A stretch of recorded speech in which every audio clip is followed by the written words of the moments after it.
In today's video, I'm going to teach you how to sign a document in Dropbox Sign. We'll walk through the entire process, from opening your email to finalizing your signature, so you can complete your paperwork quickly and confidently. Start by opening your web browser and searching for Gmail. Click the first result to open Gmail in your browser. Make sure you're signed into the account that received the signature request. If you use multiple inboxes, confirm you're in the correct one before moving on. In your inbox, look for the message from Dropbox Sign. The subject often mentions a signature request. If it's not immediately visible, try searching for terms like signature requested or Dropbox Sign, and check folders like promotions or spam just in case. When you find the email, open it and click the Review and Sign button.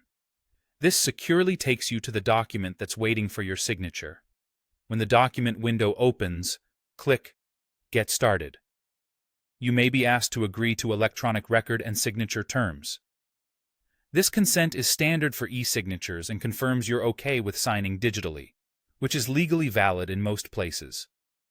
To move efficiently through the document, use the blue Next button or any click to sign prompts. These jump directly to the fields you're required to complete, so you don't miss anything. You'll see areas for signatures, initials, dates, and other information depending on what the sender requested.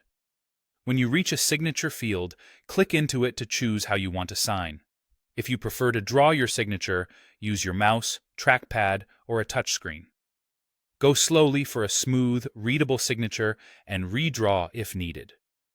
If typing is easier, type your name and select a font style that matches how you typically sign. Clarity and consistency are what matter most. If you have a clear photo of your handwritten signature, you can upload it. For best results, use a high-contrast image on plain white paper, cropped tightly so only the signature is visible. Work through all required fields, following the on-screen prompts until everything is complete. When you're done, click Continue at the top right. You'll be presented with a final confirmation. Click I agree to finalize the document. That's it. Your signature is applied and the document is complete. You and the sender will typically receive confirmation that the signing process is finished, and you can download a copy for your records if needed. You've just learned how to sign a document in Dropbox Sign from start to finish. Thanks for watching, and feel free to replay any section if you want a quick refresher.